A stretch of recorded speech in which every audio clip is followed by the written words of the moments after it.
Hello guys, welcome back. If the ice button on your Frigidaire Gallery Nugget ice maker is not responding, it can stop the entire machine from doing its main job making ice. You might press the button and see no lights, no sound, and no reaction at all, which makes it feel like the unit is completely stuck.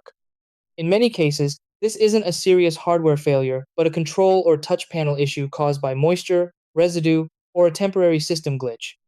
Since these machines often operate in humid environments, the control panel can sometimes lose responsiveness.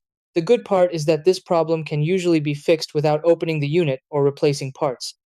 In this video, I'll walk you through the exact steps to get your ice button working again and restore normal operation. Try these first. 1. Fully turn off the ice maker and first unplug it from the power source. 2. Wipe the control panel gently to remove moisture or residue. 3. Plug the unit back in after waiting a few minutes. 4. Press the ice button firmly and hold it for a second. 5. Check for any stuck or unresponsive areas on the panel. 6. Confirm the machine starts the ice making cycle properly.